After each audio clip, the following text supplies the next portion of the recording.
Nobody want the Hakeem Olajuwon skyhook. Nobody want none of that.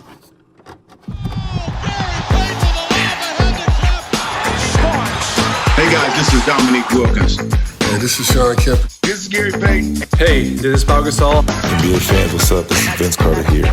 Hey, what's up? This is Matt Barnes. If you're an old school NBA fan like I am, make sure you check out the Basketball Time Machine with my man Sean David. Hey guys, how's it going? Welcome back to the Basketball Time Machine. My name is Sean David. Thanks for tuning in. Let's talk some old school NBA basketball. Hakeem Olajuwon is one of my favorite players of all time, and every time I get a chance, I have to have an episode about the Dream. And in my XXL versions about NBA players talking about another player, of course, Hakeem can't be missing. So in today's episode, we're gonna watch many NBA legends talking about how great Hakeem the Dream was. But before we start with that, let me ask you guys for a small favor. If you're new to the show, subscribe to the channel. And if you haven't, and you're watching the show for so many years, come on, my guys, do it. Anyway, let's get started.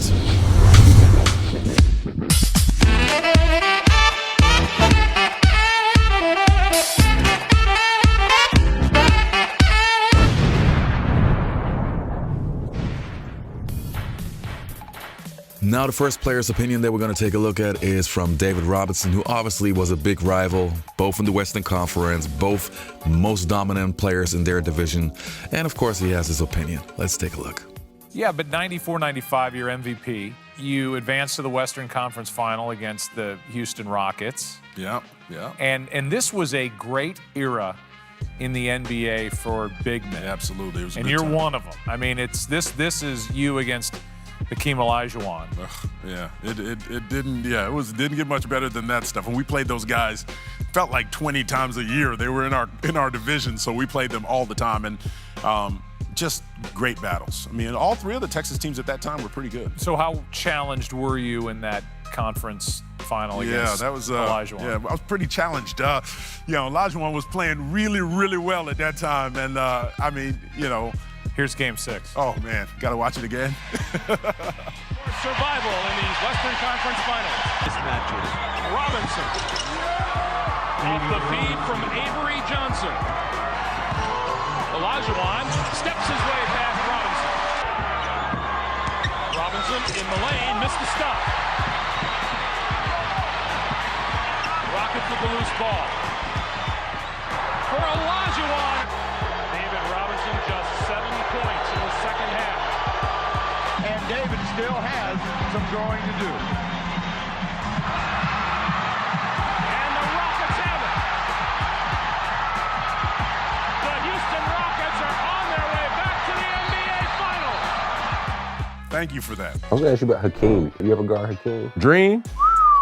Yeah, I had to guard Dream. How did that go for you? It was all right. Reason being, Dream has a lot of faith. So mentally, stay down. Force him to make a hard shot, stay down. As I became a veteran and became more wise in the league, of course, he lost his step in his last couple years. So yeah, that was the thing, stay down. He gonna give you that. He gonna give you everything. And the next player's opinion is a former teammate of Hakeem Olajuwon, and he goes on air all the time talking about the Dream, and rightfully so. Let's hear what Robert Horry has to say.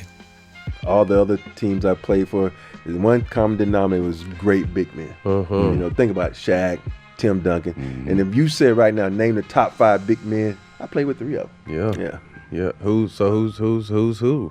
You play with 3 of them. Well, Dream's number 1 by far. Okay. We don't like to talk. Nobody wants to talk about. I think you have these guys who are quiet. Think about it. Dream, he's a really quiet guy. You can't get him to do much, to say much. So we kind of veer away from him. We don't talk about him. But to me, if you look at what he put together, Defensive Player of the Year, MVP in one season, all-time leading shot blocker, those things that you look at his history and what he's done for the game and how he started the game. This dude didn't play basketball growing up. Went to U of H where they went. You think about it, we all went to college where they're going to teach you. U of H, they just rolled the ball out there and he went to work. And so I think what his body of work was just incredible, and he's just a good dude too, man. Today's special edition of the Last Dance Countdown focuses on an opponent Michael Jordan never faced in the finals, and that is the Houston Rockets. And here is what Rudy Tomjanovich, coach of those Rockets, had to say about Michael Jordan and his respect he had for that Rockets team. He said the following, quote, Michael Jordan gave our team great respect. He didn't feel that they could contain Hakeem. They just didn't have the personnel to do it. And he said he thought we were the team that gave them the most trouble. Jalen, you don't get this too often from Michael Jordan. What do you think about this quote from Michael Jordan about a potential opponent in the Rockets? Rudy T, fellow Wolverine, never underestimated the heart of a champion. Hall of Famer, representing amazing blue to the fullest. That is my guy, Jacoby. And let me tell you something. Michael Jordan was dead accurate because one of the things that they embodied was positionless basketball. They would put Winnington, Will Perdue, Bill Cartwright, Longley out there to finish and rebound and play D. But to close the game, unless Patrick Ewing, David Robinson, Shaquille O'Neal was really going, they would play a small lineup. And so based on those dynamics, Hakeem the Dream, you seen what he did in the finals against Shaq? What do you think he would have did against those guys? They would have been forced to keep them on the floor. And Hakeem could get out on the floor, Jacoby, and guard a Tony Kukoc. He has snatched every rebound back-to-back with Dennis Rodman. When he retired, remember, one of the best at blocks, one of the best at steals, played soccer growing up, could switch and pick and rolls. Like, Hakeem would have been a problem for those Bulls. That's why when Michael Jordan retired, Hakeem wouldn't snatch them 2 championships up quick. People thought they was up for grabs. Hakeem wouldn't grab them. What's something that people don't know about Hakeem that made him special? Like, obviously, we all know the footwork was incredible. But what was something that he did on the basketball court that was more of an underrated thing that people don't quite give credit for, that was actually one of the things that really made him great? Before I go to basketball, I've been blessed to play with great people and be around great mentors. That's why I wrote the book, honestly. He's the most honorable man I've ever met in my life. Most honorable, Dre. Like, if Hakeem, like right now, if I was stuck on a highway and they gave me a cell phone, they said, you got 3 people to call to come get you, I'm calling Hakeem. He's gonna be one of them 3. He's always gonna do exactly what he says what he's gonna do. He never variants from what he says. He's so honorable in what his word is. Like we had a saying in New York, word is bond, word is bond, your word is bond. Yeah. Like, no, his word is bond. It is 100% of what it is. He means it all the time. Always the most honorable dude I've ever been around. So on a basketball court, you're gonna trust it. Yo, Kenny, I'm gonna be there. I'm coming. Don't worry. He's gonna be there. He said it. He's gonna be there. He's gonna be there. So the most underrated thing was his word. The second most underrated as a physical standpoint was he would be unbelievable in today's game because he could switch 1 to 5. And so guy come off the pick and you got the 1, oh, he's moving his feet. And if you throw the lob, he's going back to still try to contest the lob. I've never seen a player that could double in the pick and roll and get back to his man on the roll and still block the shot. He was the most unique athlete in terms of instinct. Like, he just knew when to leave, he knew when to stay, he knew when to come. I know you're a great defensive player, and that's why I kind of watch certain things that you do on the pick and roll. And it's okay, imagine if you were 6'10", and your athleticism was Blake Griffin. I'm sorry, I mean, come on. Oh my gosh. You've gone from celebrated #1 pick, rookie of the year, a Navy man, a businessman, or an office guy to an MVP. I mean, it's all there except for this championship, and you were so close that year losing to Houston. Yeah, no, I mean, that's, when you're wrapped up in this is the thing that you really want to, accomplish, and you've put all of your energy and effort towards it, and then you fail so publicly, and so it's a pretty low point. And when you get embarrassed, I mean, there's nothing you can say. I mean, he was playing amazing basketball, and I played okay, but okay is not good in the playoffs. In the playoffs, you actually have to step it up and be better. And he did that against us, and they ended up beating us in 6 games. And I think that was the worst moment of my pro career. When after Game 6 in Houston, going back into that locker room and hearing the announcement, tickets to the NBA Finals will go on sale on Friday. And I was like, oh man, this is horrible. And then they went on and beat Orlando in the final. He was a monster. He was unguardable. The Bulls never went to a guy inside. So, throwing Cartwright out there or Wellington, they wasn't going to ever get the ball. So Hakeem would have been in a very interesting situation. I mean, because he didn't have to play defense on those guys. He would have been trying to stop Michael, things like that. But listen, hey, it doesn't really matter. Nobody can take the Rockets championship away from them. And Hakeem is one of the best to ever do it. And that's all you can say. I'm not agreeing with you on that because I think Dream was laid way better, and then Shaq had a lot. I didn't hear what you said. What'd you say? Dream was way better. I thought that's what you said. I think so. Did you hear that? Yes, because the Dream was all around basketball. The Dream had a lot of shake and bake. He could fade away on you. He shot free throws. He did a lot of more. Shaq was more of a dominant basketball player. Dominant. What skill set? Who you got? I'm gonna give it to Dream. Of course, I'm gonna give it to Dream. That's no question. But Dream could run the floor really well. Shaq could run the floor when he first got in the league and did like this. But then he became a player where you put it on the block, and we had to double him because he was so strong. Right. The Dream. What the Dream is, Shaq couldn't guard Dream. Right. Dream would give him 30 and 40 anytime he felt like it. But it was just that way. And we couldn't change that with Dream because Dream almost played like us. Right. Played like a guard. Right. He played like a guard. He's very finesse. You get him on a thing, he'll hit you with 19 moves, and next thing you know, you way over there, and he looking at you and he laying that. Did Dream talk on the floor? No, Dream you couldn't understand what Dream was saying in the first place. So, he wasn't really on that. You know what I'm saying? He wasn't on that. He'll just give you buckets. Tell me about the 90s. I'm going to go at the 5 spot. I'm going to go with Hakeem Olajuwon. Because for me, I know I was coming in and I was emerging / already emerged. He was the only guy that I couldn't figure out. I couldn't figure him out. And he was the only guy that I couldn't intimidate. Which will be him. But in the 90s, I would take Hakeem Olajuwon and what it is that he represented at the center position. I mean, he redefined what it was to be an athlete at that spot in much the way that, Chamberlain did. With his footwork and athleticism, he was incredible. He outplayed some of the greatest centers to ever lace up sneakers. He was so good that he was chosen over Michael Jordan.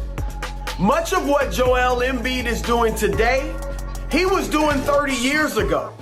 I'm telling you, you kids just don't know how good Hakeem Olajuwon was. Y'all end up beating the Pacers, and y'all go have an opportunity to play in the championship game against the Houston Rockets. Right. Tell me how that battle was with Hakeem. Well, like I said, it was a fight. They would have stopped it between him and Patrick. But as a team, we took it 7 games. But I think Hakeem was just more. Hey, hold on. They would have stopped it if come on, say that. If it was just Hakeem and Patrick was a fight, they would have stopped it. Because Hakeem treated him like a mop. He was mopping the floor up and he would let it dry and mop it up again. Who's better? Dirk Nowitzki from Germany against Hakeem Olajuwon from Nigeria. Both of these players came here from foreign lands, and they have made an imprint on the history of the NBA. Hakeem Olajuwon, one of the most dominant defensive players in the history of the league. 9 all-defensive teams. He made 12 all-NBA teams. He retired as the all-time career block shots leader in the history of the NBA. He scored over 26,000 points to counter the 27 and going that Dirk Nowitzki has scored. But what separates these two guys is their dominance in controlling a game. Dirk controlled the game with his offense. He'd get hot and he'd go on a roll and destroy your confidence and force the coach to call timeout. Hakeem Olajuwon would destroy you on the offensive end and then would destroy you on the defensive end with his quickness and his block shot ability. And both of these guys came with a signature move. Now, who's better? Hakeem Olajuwon is better. Pretty obvious. Hakeem Olajuwon won back-to-back championships. Hakeem Olajuwon was not only, as I said, great offensively, but he was great defensively. They had nobody that could guard Dream. They had nobody that could guard Dream. I'm gonna say that twice because Dream was just that dominant. And I did that because when we played San Antonio one time, Tim was killing me in the block, and Phil refused to double team Tim to get the ball in his hand. And Dream is 20 times better than Tim Duncan. Dream, man, was kind of a freak of nature. I had never seen a human being that big with his footwork, his quickness, and his instincts. He had the best ball instincts of any big man I'd ever seen. And he also had incredible hands. And, you know, the footwork is legendary, but his instincts, you know, the ability to get deflections, steals, blocks, he was a game changer in so many ways. And he really, in a lot of ways, redefined that position. You know, we talk a lot about positionless basketball in the Days era. The Dream was one of the first. Hakeem, the same thing. Not only was he a very agile guy, but he was super strong around the basket, and he just had an unbelievable feel for the game. I remember the year that David Robinson got the MVP.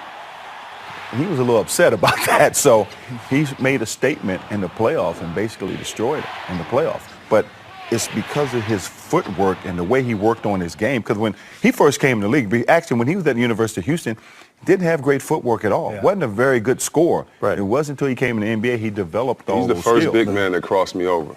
Yeah. Like I love everybody talking about him on the post because that's obvious he's going to kill you. You know he's going to turn baseline. You know, that's the thing. We study each other's best moves, and we know what you're going to do. And I think I heard you say in another show, you know, it's different than hitting an open shot and when somebody knows your moves, and that's true. So with Hakeem, we knew he was going right shoulder. But how many spins are you going to get this way, or is he going to face you up? And at the free throw line, he had a crossover. He couldn't dribble straight, but he could do this all day on you and hit that jump shot. And I remember him being kind and cool and all this, and I remember thinking, like, I've never seen this quickness. Like, all the coaches I ever had, shut up. You don't know what you're talking. All my boys, shut up, because this right here is some 3,000 futuristic, you know, type moves. And he was just so quick. The run that we had in the back-to-back years, it was parallel to Michael Jordan. He was the best basketball player on the planet for 2 years, bar none. He could do everything on the basketball court, handle the basketball, shoot it, defend, pass, and be part of a team. I've never seen a player as raw as he was from college, and then when he got to the league, was as polished as he was. Like, you know, you see raw guys and you say, okay, they're going to have a wow. You know, they can't walk and chew gum at the same time, but that wasn't him. Obviously, with his soccer background, his basic understanding of the game, so he hasn't been, like, manipulated, you know, he hasn't gotten the wrong kind of coaching. He just had a distinct love for the game. And as a competitor against him, it was frightful. I mean, like, you think you have a layup and he'd be like 4 feet off of you and you have a good angle and he'll still block you. So you go to Houston, obviously you get to play with Hakeem Olajuwon. Yeah. You know, when we look at some of the greatest players in the NBA history, it always seems like the Dream's name is getting overlooked. Do you feel like he don't get the love that he deserves from basketball? Yeah, that's just crazy. That's unbelievable, man. I mean, he got to be in the, top 5 centers ever to play this game, man. So, yeah, quiet, humble guy. Mm-hmm. You know, didn't say a lot, wasn't in the spotlight like that. You know, didn't want all that shit. Yes. You know, so I think that's what, like, hindered him a little bit. But, I mean, totally great person when he became Muslim. Let me give you our scouting report for Hakeem Olajuwon. Earl Puritan said, he's 2 people.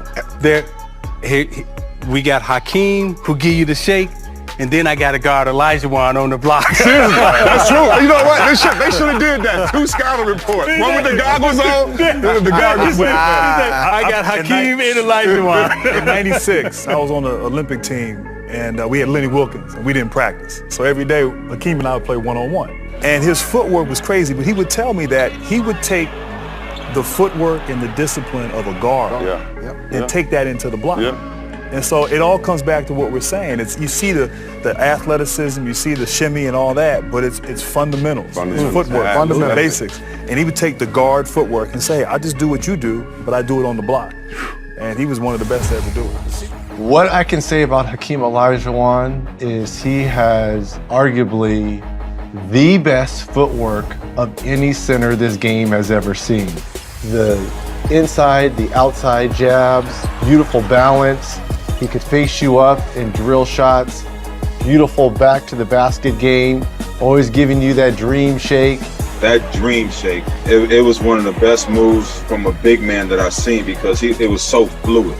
It was fluid. It wasn't any kind of like, no, it was like bam, spin, jumper. I mean, it was like clockwork. The dream shake was, he was a nightmare. I'm glad I didn't have to guard him. I'm sure the bigs used to be like, hey man, forget that game plan. If he get cooking, y'all better come. I remember Elders, y'all better get y'all, okay, let him do that again and don't nobody come help.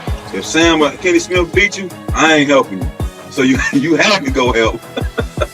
He perfected that move off the dribble, off the catch. It's a devastating move to his opponents. He has so many counters off that one move. You know, he can come in with a quick spin to the baseline. He can come with a dream shake, fade away, step over. There was so many counters to that move, but it was amazing to watch. It was amazing. I'm playing a one-on-one. He posts me up. He did it on everyone.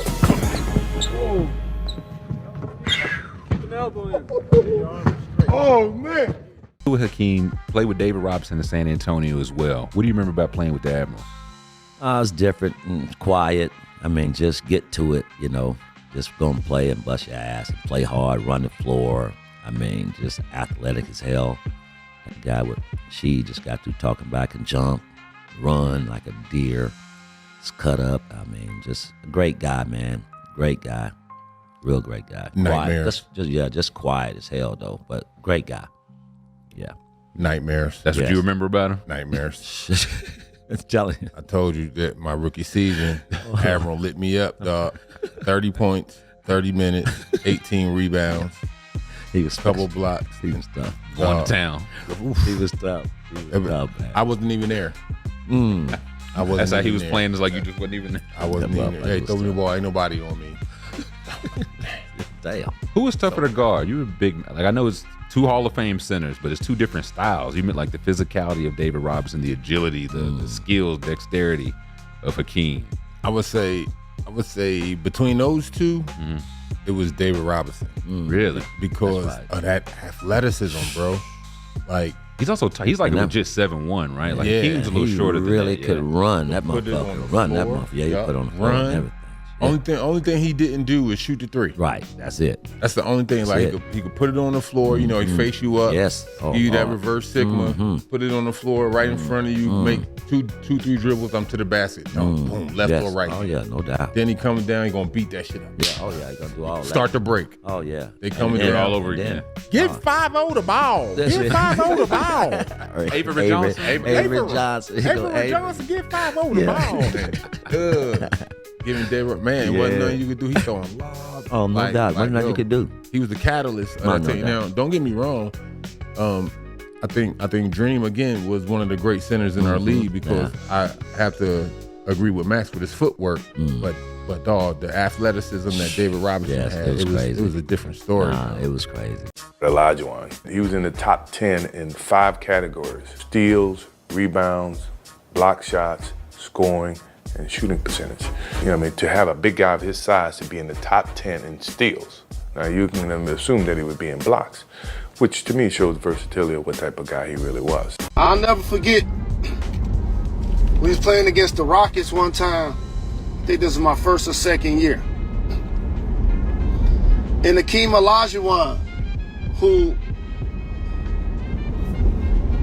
I believe, along with Michael Jordan, are the only 2 people I've ever been on the court with, and Kobe. Those 3 that I felt like were the best player on both ends at all times. That could play above the rim, around the rim, in the paint, but also just attack you with all of their moves and their skills. You played with Hakeem, played with Shaq, played with Duncan. Mm-hmm. I'm not going to include Kobe in this. The question I'm going to have is, you can start your team with Hakeem, Shaq, or Duncan. You know, you have to give me a year. What year? In their Now, prime. give me, In their prime. I got, you know, I love Dream. I love Dream, but you know, he's always going to be the better player of the three. But if I'm a starter team, I got to go with Shaq because Shaq is just so freaking dominant. You look at the year he won MVP. I don't think there was a person in the world that could guard him. You know, you'd have had to, you know, go in the lab and make up a player to guard him. He was just so dominant, you know, for that 1 year, you know. But if I have to go for longevity, I have to go with Dream. I know everybody, you know, in San Antonio thinks I'm a San Antonio hater because I don't pick Tim. You know, Tim is a hell of a player. But for me, the guy who took me under his wing and mentored me, the guy I grew up loving, you know, Hakeem Olajuwon, I have to go with him. I'm not going to take Tim Duncan because he's younger than me. I ain't going with nobody younger than me. That was Hakeem. Now, how many people were scoring you? How many? That's him. Jesus. He's Christ. you on the defensive end at 6'10" with Blake Griffin's young athleticism. That's who he is. Man. That's impressive. You know, I heard something about Hakeem that I think is even more impressive than anything he's done about it. I heard Hakeem owns like half of Houston. I heard he's a real estate guru. And I don't know if that's true or not, but if that is true, and he's a real estate guru like that, the fact that he is that, you don't hear anything from him, you don't see anything. Like, and so the fact, I've heard that, and then you heard speak it on right. how honorable. Olajuwon Corporation is real. And the crazy thing is, he started it in college. Really? He was living in a townhome in college. He gets drafted by Houston. Yes. And his first purchase, he bought the condo that he was in. And then it just so on and so on. Then he moved, got out, he is the most underrated wealthy man in the NBA. Underrated, his wealth of not only that, but just his business savvy. And you know, to have that kind of mindset he's always had. I've never walked in a room or to his house or to anything and said, man, what is this dude doing around Hakeem?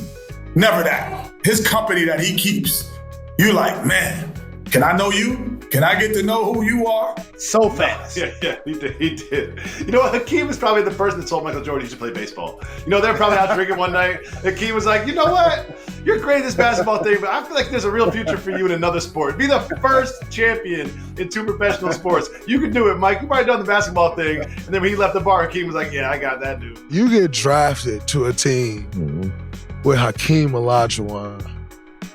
What was that experience like going on as a point guard, then going to play with the Dream? What was that experience like coming right out of college and then going and play with the Houston Rockets? It was so, you know, it was so ironic, man, that you watched him for so many years. Now you're his teammate. And I remember the first day of training camp. So I didn't see Dream all summer. You know, back in the 90s, you know, guys used training camp to get in shape. Training camp was a whole month. So you had a whole time to get in shape. So I'd never seen Hakeem Olajuwon a whole summer. So the training camp, the first day of training camp, he was out of shape. And when preseason came, man, I was like, wow, like, man, he ain't that good. You know what I'm saying? Like, he ain't that good. Not knowing that the veterans use training camp to get their body going and get their mind together. So our first couple of preseason games, we was terrible. He had like 5 points, like 5 rebounds. And I'm like, man, like, this team won 54 games last year. You know, I know we ain't this bad. Now, I understand it's preseason basketball, but I really don't understand it's preseason basketball because in college, we had exhibition games. You go hard. Absolutely. You go hard. You know what I'm saying? If you didn't go hard, the head coach has something for you later on. Absolutely. You know? So, and I never understood, like, man, I asked him one day, I was like, Train, like, what's going on, man? Like, after the 4th game, we like 0-4, getting blown out by 20 points every preseason game. Blown out. I was like, what's going on? And it was so simple. It wasn't even a thought process to him. He said, son, they don't send these stat sheets to New York. And I was like, what are you talking about New York for? Like, what? Since that not knowing the league office is in New York. You know, not having a clue, like, what are you talking about New York for? Didn't understand, so I asked Kenny Smith that. I said, that's a gift. What are you talking about, man? He said, Sam, the popcorn ain't popping yet. The stat sheet's not real yet. So fast forward, open the night. Now, we 0-8 in preseason. We had 8 preseason games back in the day. We 0-8. Our average loss was by like 16, 17 points. Jesus Christ. And man, when them lights came on, open the night, I could not believe what I was witnessing. We played the Golden State Warriors. I'd never forget this. Man, this man had like 38, 14 rebounds, 6 blocks, 7 assists, 3 steals. He was in every category, man, that he was leading every category. Blocks, steals, everything. And I asked him after the game, I said, Dream, where was that in preseason? Mm-hmm. And took a small piece out. He said, it doesn't count. This counts. The popcorn is selling right now. It's ready. It's time to go.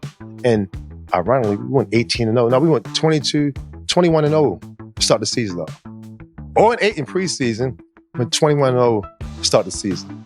Hakeem, have you had a chance to work with him? I've worked with him once. I wanted to work with him many more times, but like, you know, he's a man. Mm-hmm. It was my first year. When we worked together, I was so surprised how he's moving like that still. Still looks good. Yeah, huh? like still, you know, like that spin move he does still is like faster than me. 1 hour, 1.5 hour practice together, and he teach me a lot. I was doing spin move a lot, but not with the face-to-face, and then do spin move. He like helped me with that, and then I started doing that like spin move and like hook shot, you know. There's a little rumor circulating about Hakeem that he actually charges $50,000 for a workout. I heard that this summer with Giannis. Are you sure? Is it because he's busy, or is it because it's just? I just heard, but I don't know if it's true or not. So you didn't pay the 50? No way. I don't blame him though. He like, man, these cats is getting that money. I mean, if you did pay, he might be able to charge more now because you know that's spin move.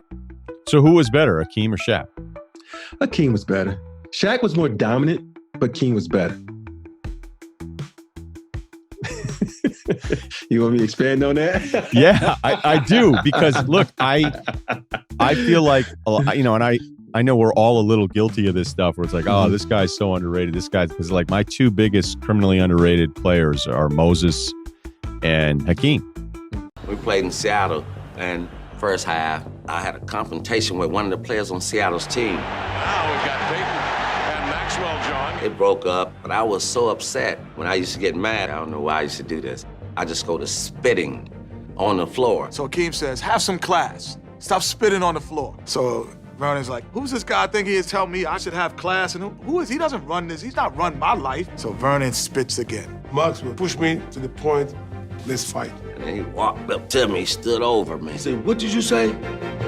I looked up like this here, man, go ahead, bow. I said, God damn, this motherfucker slapped the shit out of me. That motherfucker hit me so hard, man, knocked me out the chair. I jumped up, grabbed my chair, and threw it at the motherfucker and bust the glass all in the damn locker room. Everybody running out, police coming in with the guns drawn. I'm like, what the hell going on in here? Max, please put it down. I picked up a big piece of glass. I was gonna chase Dream and stab the shit out of him.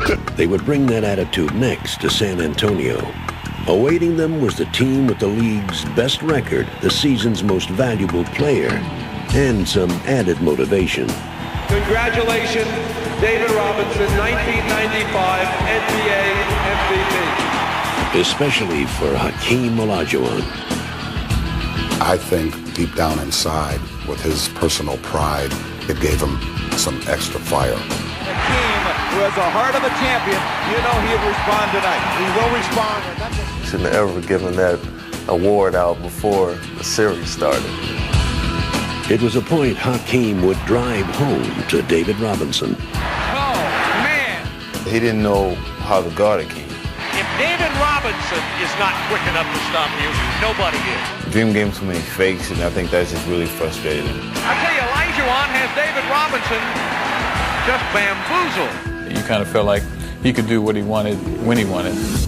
Robinson is saying, what must I do? when he made that one shot where he wasn't even looking at the basket, he just finger rolled it behind his head, and when I said, well, somebody's in trouble for them. You know, it's going to be a long night. Can you explain to folks who might not, again, be some of the young folks, what made Dream so special? So, first of all, dude, everybody know who Hakeem Olajuwon is? Hakeem Olajuwon is, you should know how good he is when LeBron, Kobe, all these guys go to him for advice and on how to do his footwork. You know, this guy's footwork was some of the most amazing footwork you will ever see. But his tenacity in the gym, I mean, like, you think he was mad during the game. He was even madder during practice if the guys wasn't practicing hard. You know, I said it countless times over the past couple of years, and I know some people think I'm crazy, but I don't care. To me, Hakeem Olajuwon's the best center of all time. And my explanation or my reason is I'm a player, or I was a player, and I am a coach that really places a lot of emphasis on defense. And if you have a player who's dominant on offense and on defense, that is the dream. And most of the players that are great offensive players, they're lacking at least in some category. And most of the times it's on defense. Take James Harden, for example. And there are obviously also some guys, some old school players. But Hakeem was incredible in both categories. And the moves, the footwork, he was a good free throw shooter, as we heard in the video. He was a great leader. He was a man. That guy was just poetry in motion. I love that guy so much. So, yes, there's Shaq, love Shaq. Yes, there's Bill Russell, love Bill. Yes, there's Patrick Ewing, David Robinson, Kareem. All of those guys, love them all. But my guy will always be Hakeem Olajuwon. All right, you guys, your turn. Let me know in the comments below what you think about Hakeem the Dream. See you next time.